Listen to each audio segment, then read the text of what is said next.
Rivers continue rising across western Missouri and eastern Kansas, putting thousands of people and their homes in danger. Some communities are already underwater and more could be flooded in the coming days. Here's where things are really bad tonight. Authorities in Watson evacuated town after a levee failure.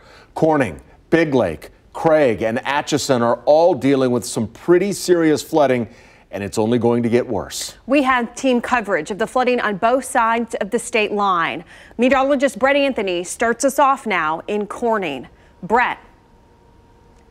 Hi, Ellen. Hi, Brett. Good evening, everyone. So we are standing in the middle of what would be Highway W, and this is just off of Interstate 29 near the town of Corning.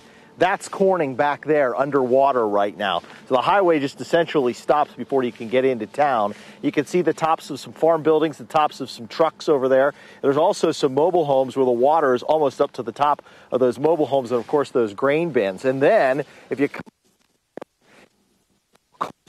way is to the water that continues to rise here, and that'll be Interstate 29 north and south. I want to show you some other video that we shot today, and that other video is going to be some other highways that we tried to use to get into Corning. One of those was 111. We ran into a stoppage there. That area is just a couple miles south of where Interstate 29 is shut down tonight. You cannot go any farther north toward Nebraska because, of course, that part of the highway has water over top of it. And they're watching it carefully because they may have to shut the highway down if this water continues to rise. That water was in its banks until that levee breach you guys talked about in Watson earlier. And now that water rising today, coming very close to some property and some farmland. In fact, we talked to Mandy Oatman, whose business flooded back in 2011, and she thinks tonight it's going to be a sleepless night. The third flood I've lived through in my lifetime, and it's been different every time. So it's just, you try to apply the knowledge that you gained from previous experiences and hope that you've learned enough to do better the next time. All right, so the river is expected or forecast to rise another 2 feet. So that building that you're looking at there, that water should come up to about a quarter of the way up that building. And that water then would, of course, rise here into Highway W. So the other concerns here that we have up in this part of Missouri, of course, grain bins that will be lost due to the flooding, livestock in this area also, big concern for farmers.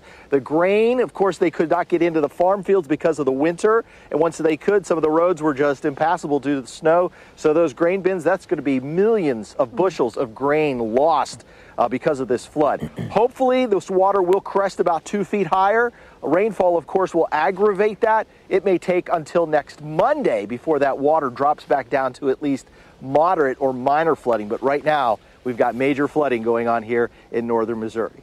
Near Corning, Missouri, I'm KCTV5 meteorologist Brett Anthony. Yeah, unbelievable. Brett, thank you. And flooding is affecting highways and interstates, as Brett was just talking about. Here's a look now at the current road conditions from MoDOT.